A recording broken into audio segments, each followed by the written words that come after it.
Bienvenue dans les Chats d'Isa, le podcast qui fait pétiller la joie. Partageons ensemble un moment, une tranche de vie, une expérience, une discussion avec des invités créatifs, artistes, acteurs, créateurs d'un présent joyeux, audacieux, ambitieux, sans prétention, des désirs d'âme et de cœur vivants. Les Chats d'Isa pour inspirer, faire écho, éveiller chez vous, chers auditeurs, votre élan créatif pour un présent et un futur au plus près de votre essence. Corinne Hérault est photographe, mais son art réside dans la création d'une œuvre qui se rapproche de l'expression picturale.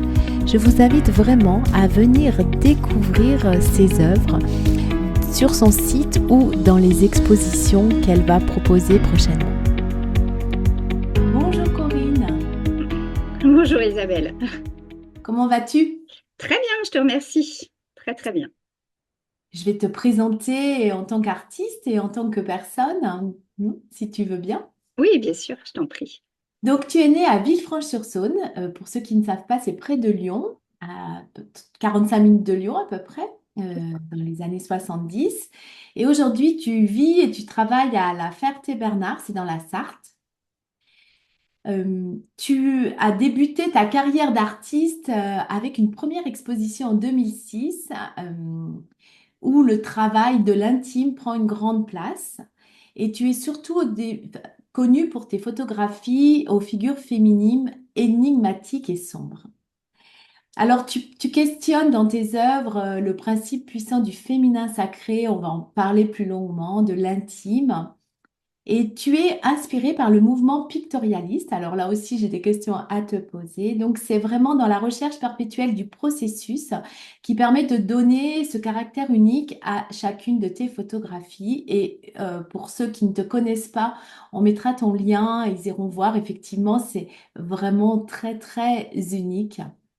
Et donc, tu te tournes vers des techniques qui demandent une intervention manuelle, hein. Tu n'es pas que photographe. Et c'est ton médium, mais tu travailles à la manière d'un peintre.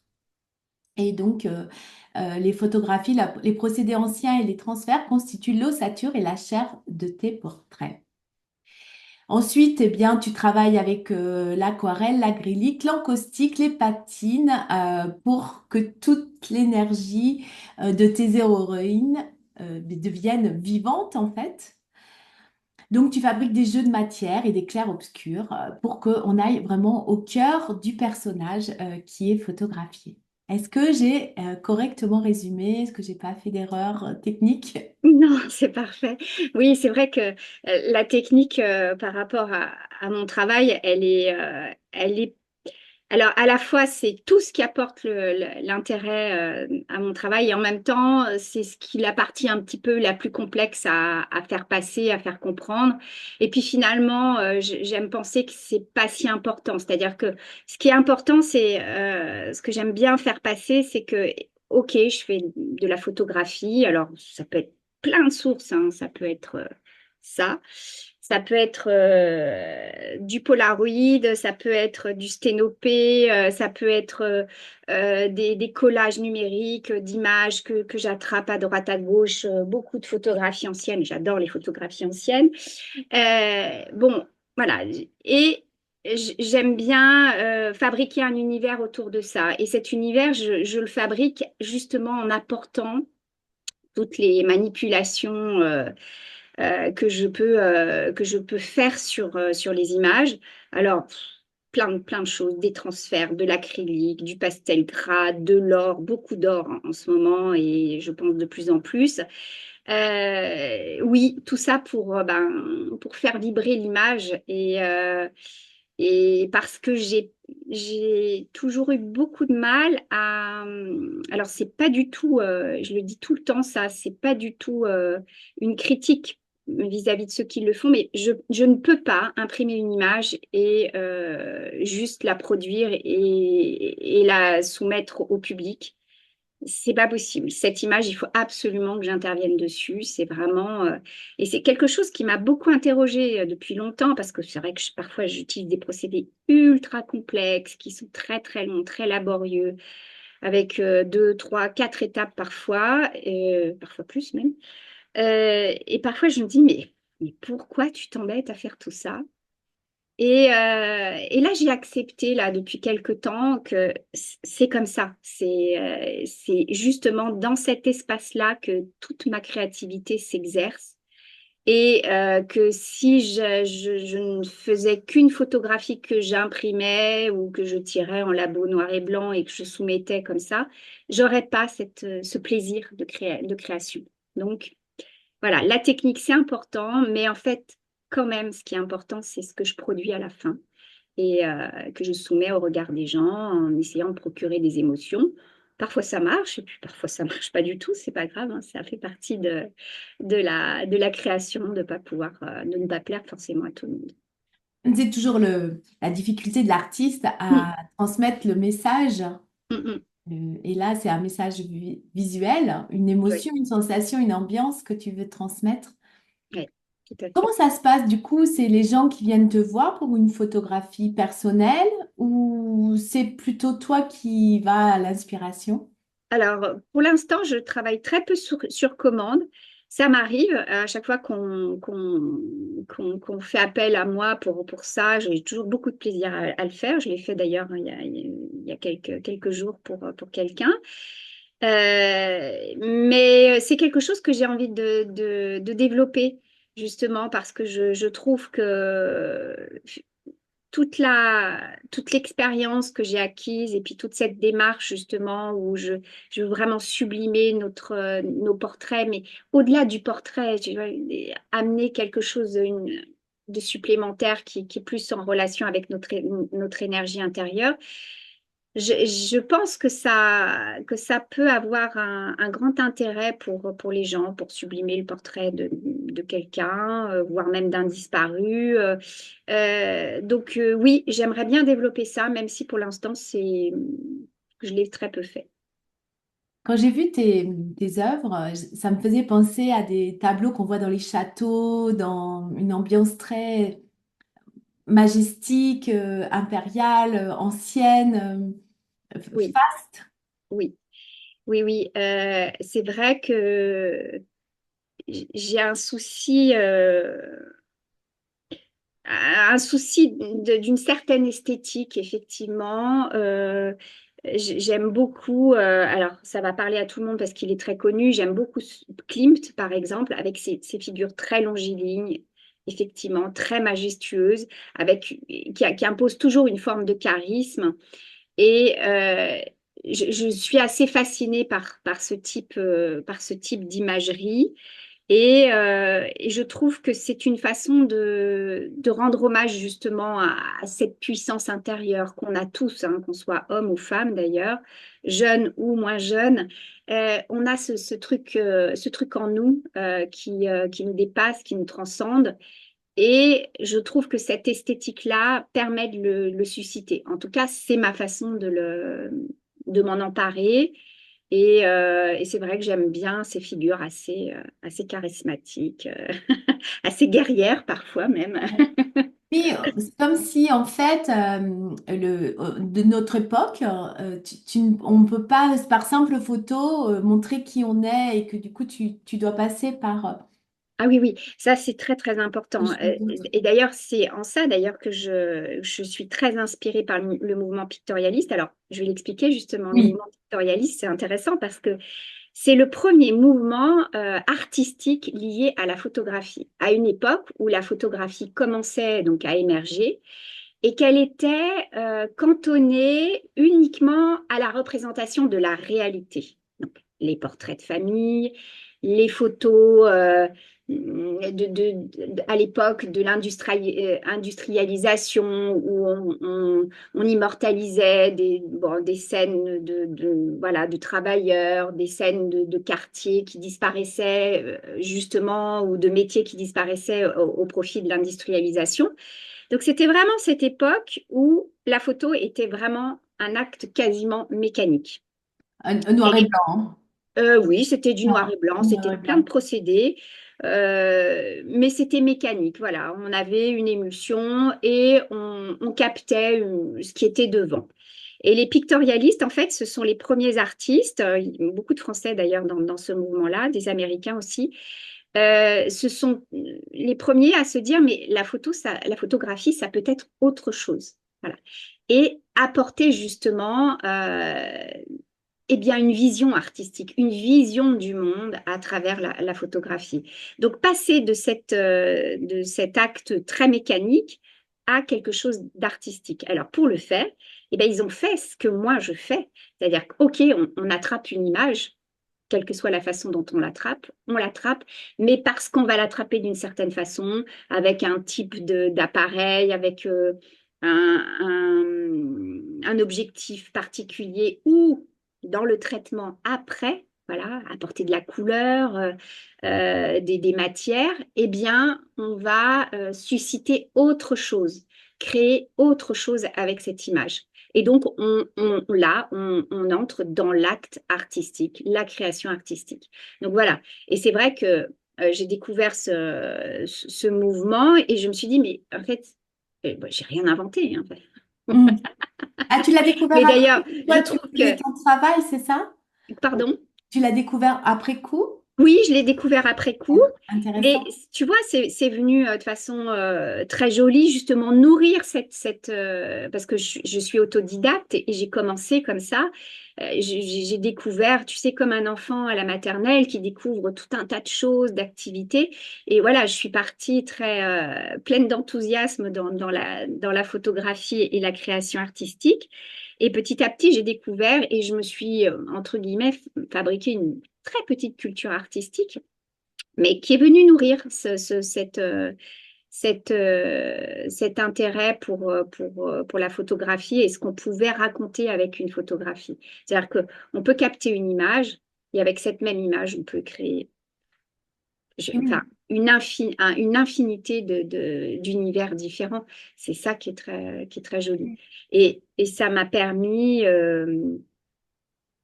ouais, donc comme je te disais, je suis autodidacte et ça m'a permis eh bien, de combler cette sensation de ne pas avoir suivi les études que j'aurais voulu suivre en réalité parce que je crois que j'aurais aimé faire une école d'art, apprendre à peindre, à dessiner. Enfin, il y a cette partie un peu, comment dire, empêchée en moi et que finalement j'ai trouvé, grâce à la photographie et cette façon de fonctionner dans la photographie, j'ai trouvé le moyen de m'exprimer pleinement, même si effectivement je ne sais pas peindre et je ne sais pas dessiner du tout.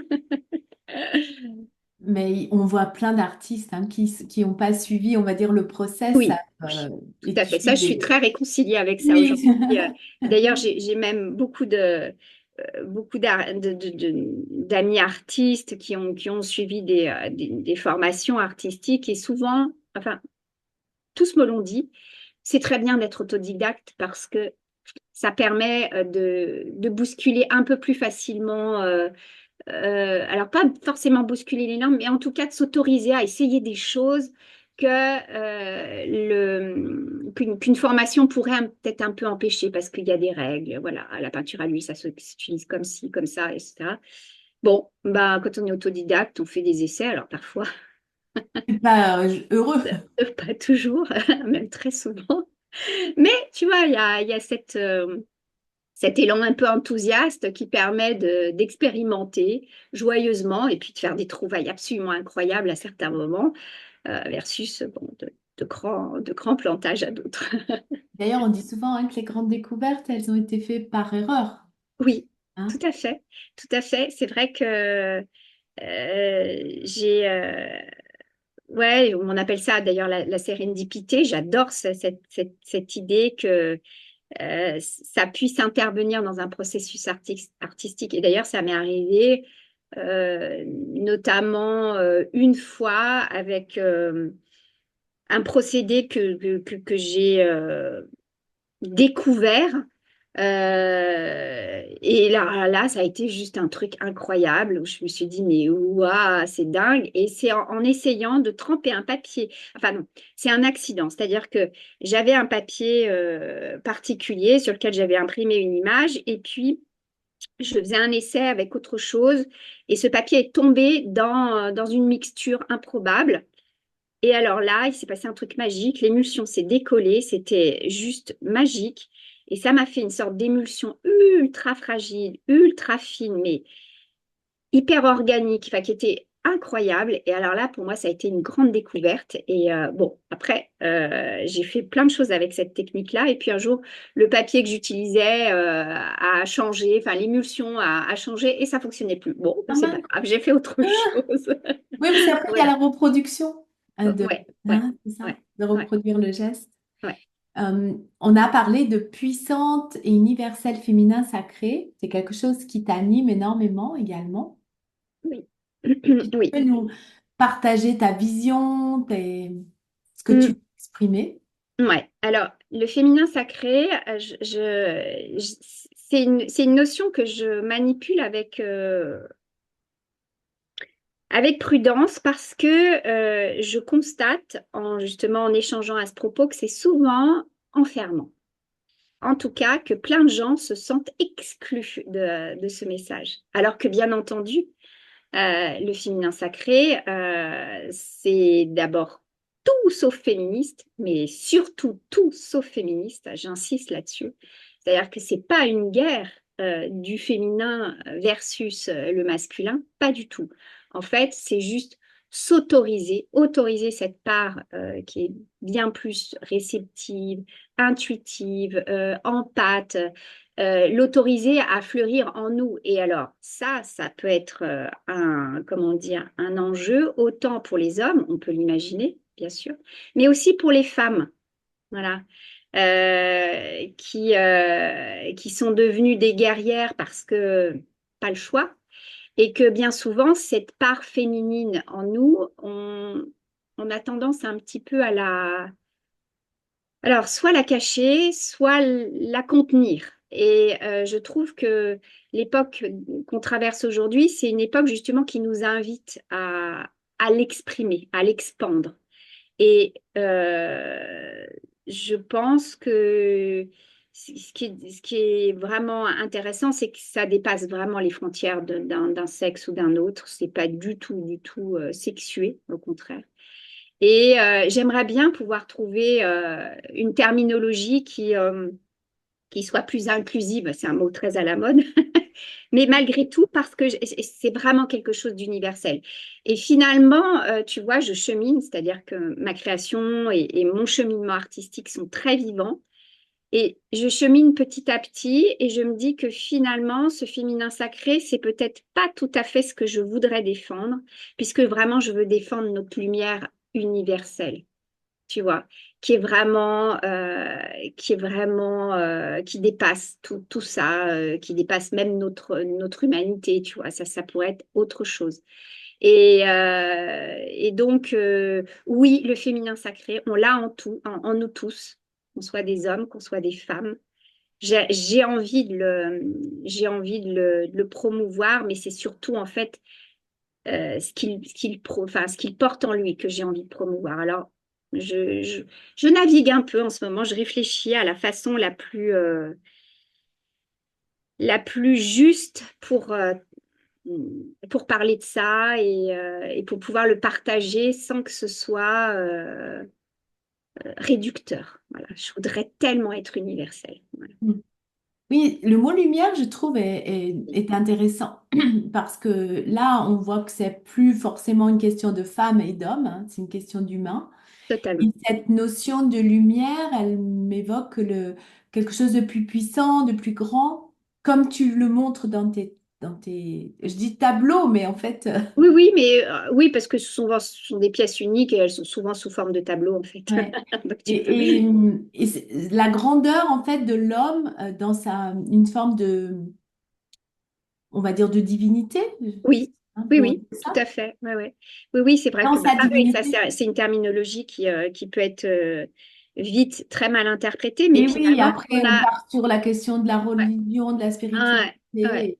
Il y a des choses, on charrie un paquet de choses à ce propos. C'est ça. Mais oui, bien sûr, on a une part divine en nous c'est celle qu'on exprime quand, bah, je sais pas, je pense que quand on peut être ému devant un paysage exceptionnel, devant la détresse d'un humain, quel qu'il soit, devant un animal, enfin face à un animal, enfin, il y a devant un arbre. Je pense que tu vois toute cette part-là, elle est absolument, enfin, je pense qu'on la partage tous, absolument tous.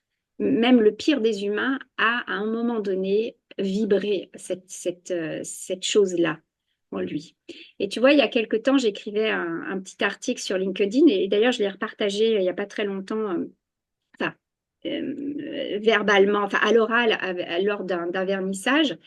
C'est que j'ai assisté en 2017 à l'éclipse totale de soleil aux États-Unis.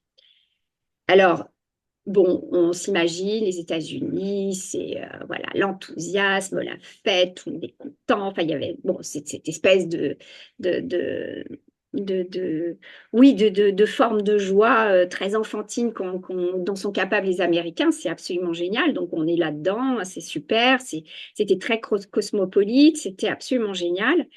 Et puis, euh, au moment où l'éclipse est devenue totale, donc il y a eu une immense clameur, hein, enfin un truc très fort. Et puis, il y a aussi eu surtout un grand moment de silence. Et tu vois, j'en reparle encore aujourd'hui, j'ai encore des frissons parce que à cet instant précis, je pense qu'on était tous de tout petits humains perdus au milieu d'un cosmos gigantesque et que justement cette petite chose qui nous unit tous, eh bien, elle nous a fait vibrer à l'unisson, vraiment. Et tu vois, si j'avais envie, enfin ma grande vision, Laura Nathalie en parle beaucoup de la grande vision. Euh, Ma grande vision, en fait, ça serait de pouvoir faire émerger ça en nous tous, dans mon art, dans ce que je partage, dans justement la notion que la créativité, c'est extrêmement important parce que c'est une source de joie, de bien-être, d'accomplissement de soi, euh, enfin, qui, pour ma part, je pense, n'est dépassé par rien, en fait, parce que c'est ça ça nous connecte à quelque chose de plus fort. Et ben, tu vois, ma grande vision, ça serait de pouvoir offrir ça au monde.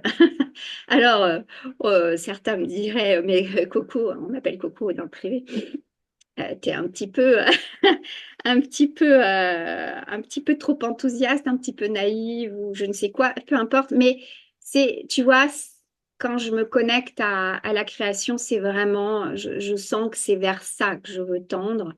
Et puis modestement, bah, j'essaye de l'offrir bah, dans ce que je fabrique, dans ce que je crée, dans ce que je partage. Mais c'est ça, voilà, cette part absolument universelle qu'on a tous en nous et qu'on partage. Et puis, si on pouvait s'autoriser, tu vois, c'est à l'instar de ce dont on parlait à propos du féminin sacré, si on pouvait s'autoriser à le laisser émerger, je pense que le monde irait beaucoup, beaucoup, beaucoup mieux. Moi, ce que ça m'évoque, quand je t'entends, c'est de passer de la survie à la vie, ce vivant qui est en nous, qu'on qu'on contacte rarement parce qu'on est préoccupé, parce qu'on est dans notre activité professionnelle, dans notre vie de famille, etc. Et l'art, pour moi, nous connecte à cette partie vivante en nous. Hmm. Euh, Oui, alors là, Moi, enfin, ce que je j'entends suis, dans ton mais mot. évidemment, pleinement convaincue. Et puis, tu vois, ce sont des choses que je partage parce que je pense que, bah, tu vois, je viens d'avoir 53 ans, donc je commence à avoir ce qu'on peut appeler de la bouteille.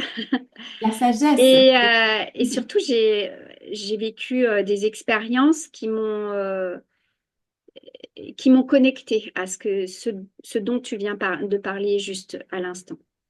Euh, j'ai traversé la maladie grave. Je le dis sans phare, j'ai failli mourir, vraiment. Et à la suite de ça, j'ai perdu ma créativité. Mhm. Et donc, j'allais dans mon atelier et il se passait absolument rien, plus rien du tout. Et cette perte de créativité, c'était vraiment la perte de ma flamme intérieure, de ma connexion. Et la maladie m'a amenée jusque-là, mais ça n'a pas été, enfin, la perte de ma créativité n'a pas été une conséquence de la maladie. C'est la maladie qui a fait émerger en fait quelque chose qui était très fort, très puissant et qui devait émerger. Et justement, je crois que l'intérêt de ces dernières années, de ce que je veux faire partager aujourd'hui, c'est tout ce chemin que j'ai parcouru pour me reconnecter à moi par l'intermédiaire de la créativité, parce que c'est ma façon de m'exprimer. Voilà. Et effectivement, retrouver ma créativité, ça a été retrouver ma vie, en fait. Retrouver la vie, pas ma vie, parce que ma vie a beaucoup changé par rapport à celle d'avant, mais de retrouver la vie en moi, la connexion justement à qui je suis véritablement, ce que je suis venue apporter, ce que je porte en moi, ce que j'ai envie de partager. Et ça a été un chemin bon, difficile, ok, c'est sûr, mais incroyable Et puis, c'est pas, j'en parle au passé, mais c'est un chemin de tous les jours. Comme je te disais tout à l'heure, c'est très vivant tout ça. Il n'y a rien qui soit gravé dans le marbre. Donc, j'ai beaucoup parlé du féminin sacré. J'ai moins envie d'en parler parce que je sens que finalement, il y a quelque chose qui n'est pas tout à fait ajusté sur l'universalité de ce que je veux porter. Et puis, je sais que ce que je te dis aujourd'hui, peut-être que dans un mois, 6 mois, un an, bah, ça sera certainement encore évolué. Mais en tout cas, il y a un truc qui n'évolue pas, c'est que la créativité, c'est vraiment la connexion à la vie. Vraiment. Enfin, pour moi, c'est une évidence absolue. Et c'est ce que je voudrais porter, c'est ce que je voudrais partager le plus. Merci pour ton partage, pour ce témoignage qui est très touchant et qui va sûrement toucher d'autres personnes. Oui, et c'est pour ça que j'hésite jamais à en parler parce que, pardon, je t'ai coupé la parole, mais Pas c'est de souci. important parce que euh, je vois tellement de gens qui n'osent pas, qui n'osent plus, pour plein de raisons.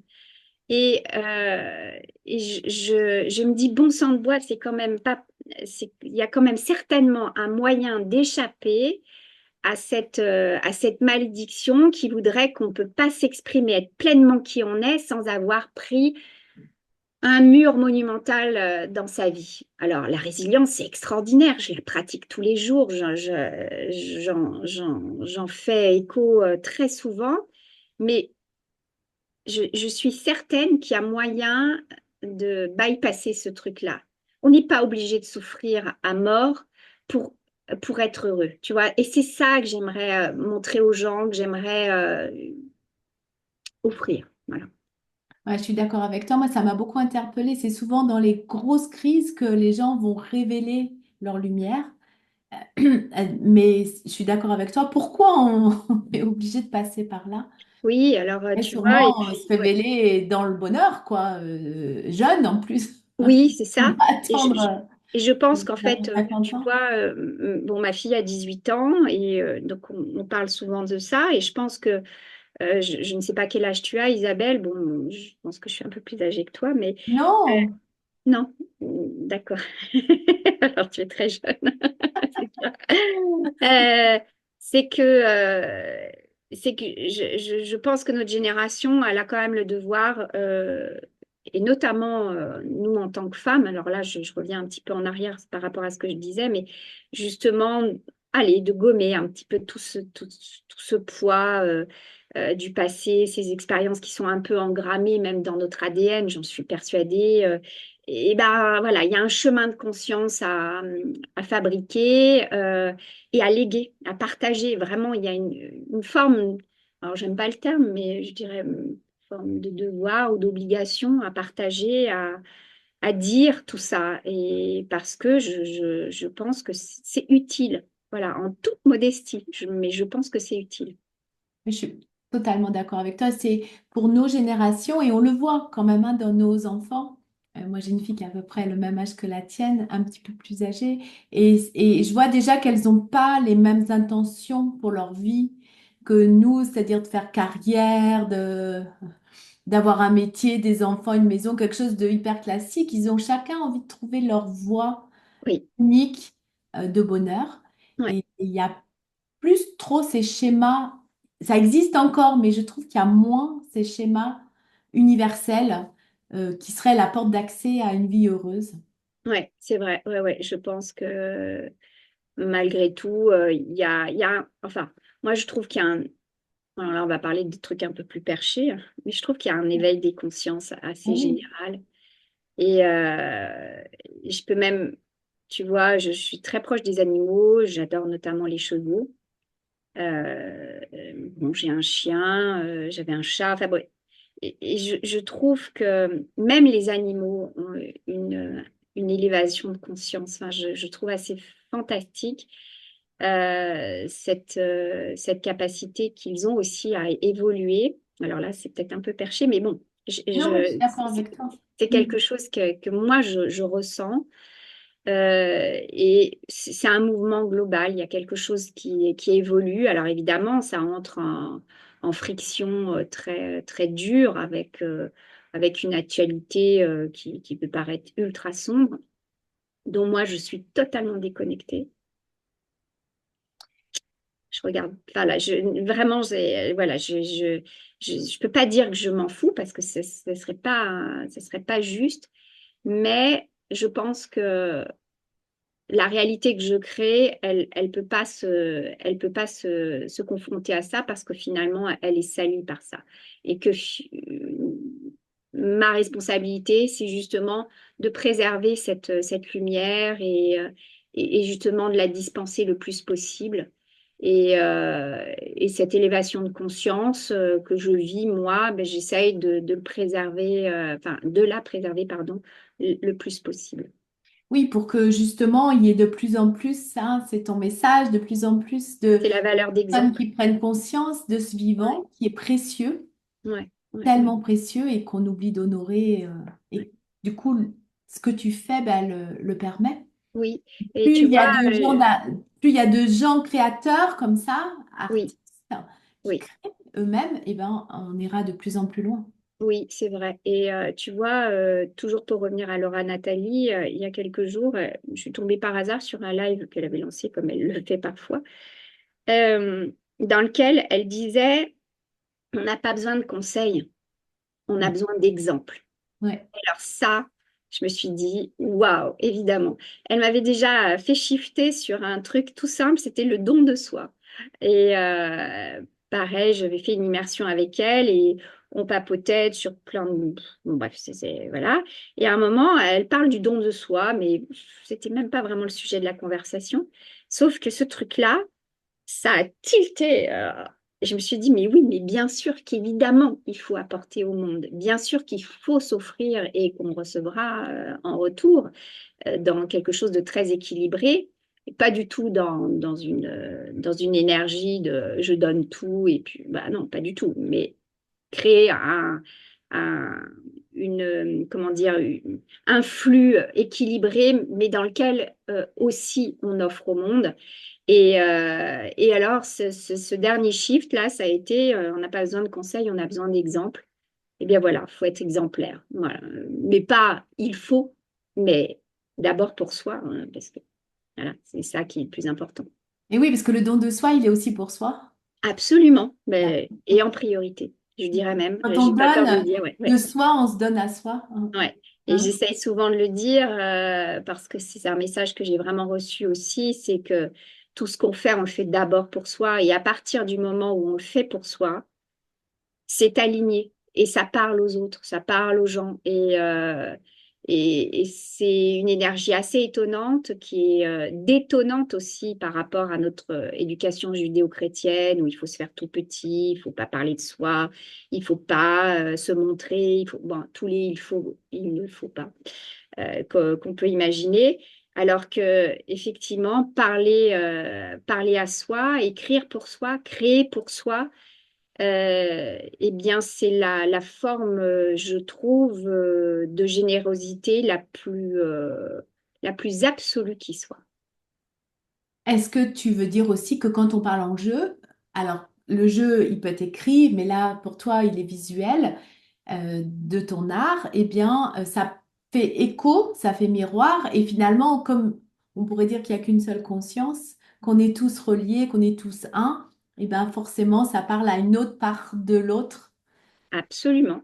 C'est exactement ce que j'évoquais tout à l'heure avec cette histoire d'éclipse solaire, ce moment très précis, mais qui est infime, c'est quelque chose.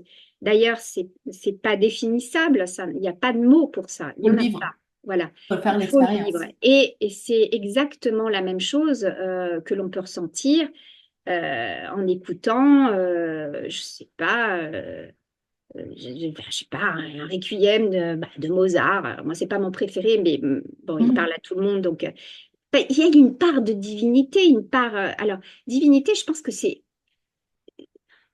une part d'universalité, quelque chose qui dépasse tout. Et je pense que l'émotion qu'on peut ressentir devant une œuvre d'art, soit ça peut être une sculpture, par exemple pour une œuvre qu'on connaît tous très bien, Rodin, Le Baiser, ça parle à tout le monde. Enfin, c'est une évidence. Personne ne peut dire bah, c'est raté, je comprends pas ou ça me parle pas. Mais bien sûr que ça parle à tout le monde. Bien Il y a sûr. de la chair, il y a de l'amour, il y a de la tension, il y a de la vie. Voilà. Eh bien, cette chose-là, eh bien, on la ressent parfois ou pas, hein, parce que c'est pas une obligation. Hein. Il y a des œuvres d'art, moi, qui me laissent totalement insensible. Et puis, c'est OK. Mais, ben oui, c'est cette chose-là qui est très universelle, très puissante aussi. Et justement, c'est peut-être pour ça que les gens vont au musée, vont au concert, vont à des vernissages, Hmm. à des expositions, dans les médiathèques, etc., pour se rappeler finalement Oui, se rappeler, ouais, se eux-mêmes rappeler, se connecter à cette à chose. cette lumière. Est-ce que tu disais là, que tu appelles féminin sacré, que tu vas peut-être trouver un nom vraiment spécifique, mais au moins à cette lumière, quoi. Mm, mm. Ben, tu vois, pas plus tard qu'hier, alors on verra, c'est comme une expérience, je lance ça aujourd'hui. Pas plus tard qu'hier, dans une lecture, je suis tombée sur la notion d'Alma Mundi, qui est l'âme du monde, en fait. Et Hmm. qui est, alors je trouve, ça m'a percuté très fort parce que je me suis dit, ah, c'est peut-être là que se situe la voie pour moi.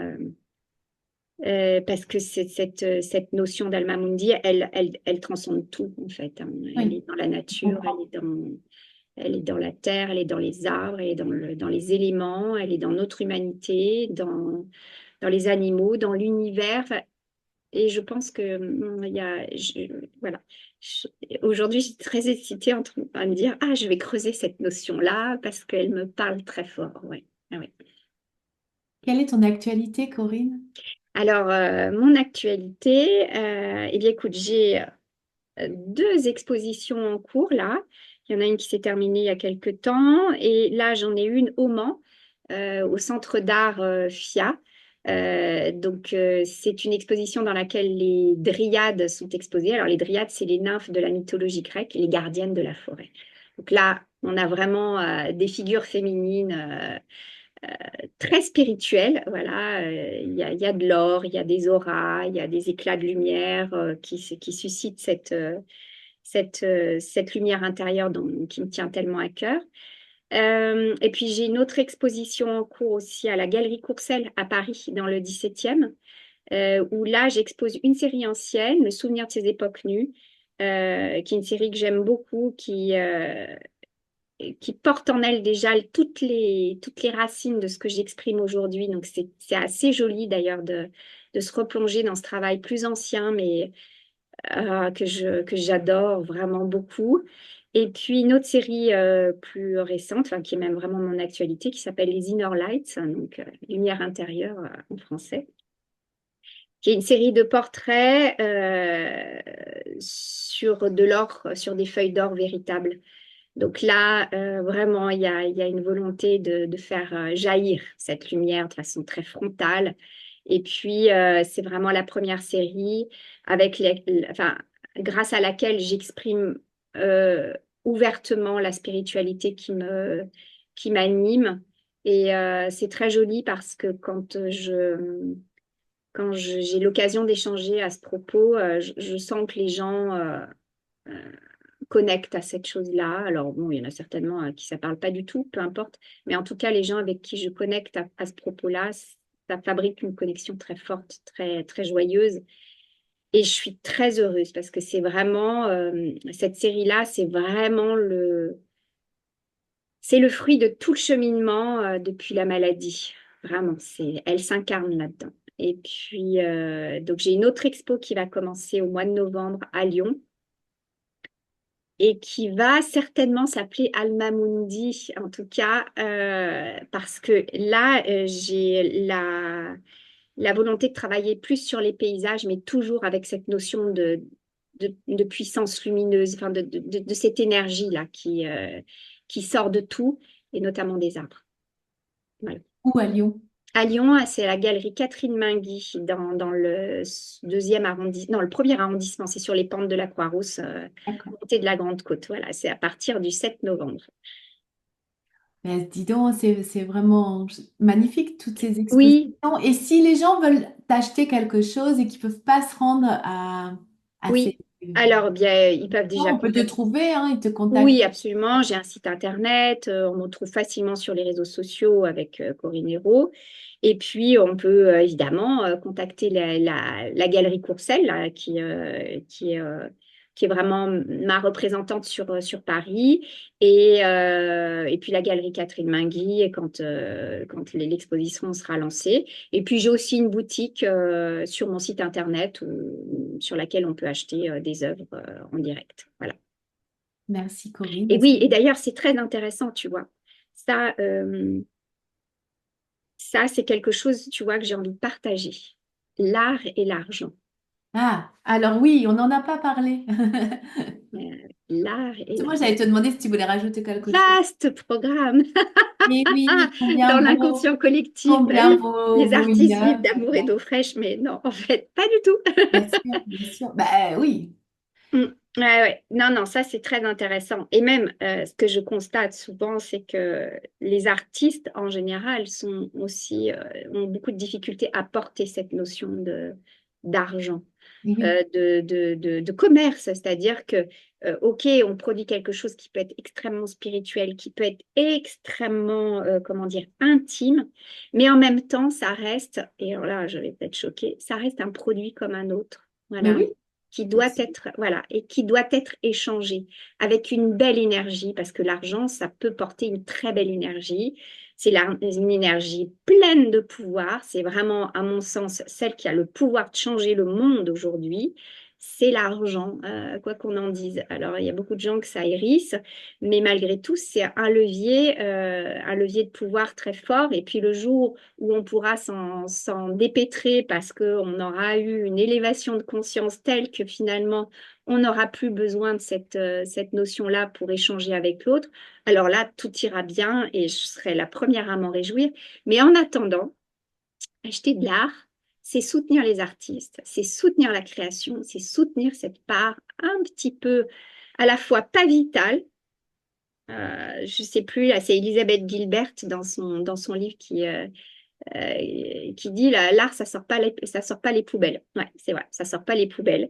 Mais c'est cette chose qui nous rend vraiment à part, enfin, qui nous élève. Et bien, je crois que oui, si on peut dire un truc, oui, achetez de l'art, allez-y.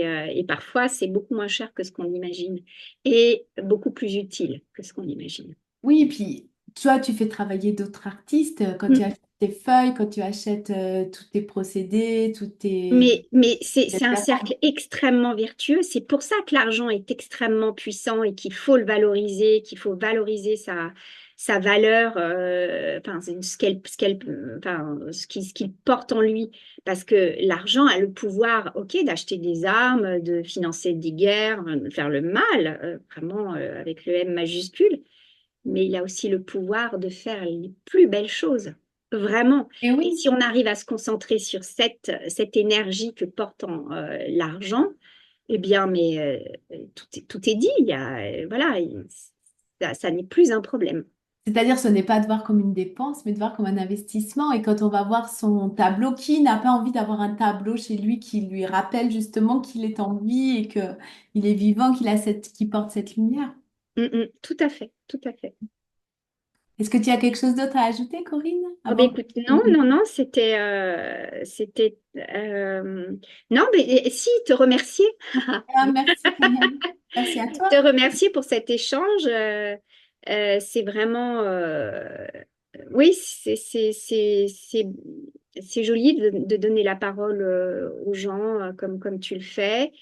Et parce que, comme on le disait tout à l'heure, l'exemple, enfin, partager ce qu'on traverse, ce qu'on vit, c'est tellement important. Voilà. Et c'est modeste, mais parfois, ça peut tout changer.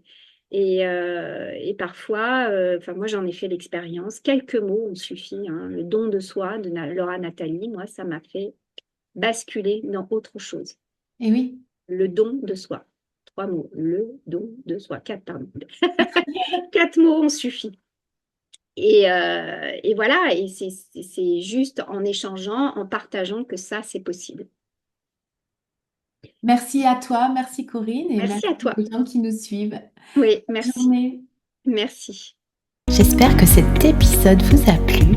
Retrouvez toutes mes actualités sur www.coach-isabelleleroy.fr.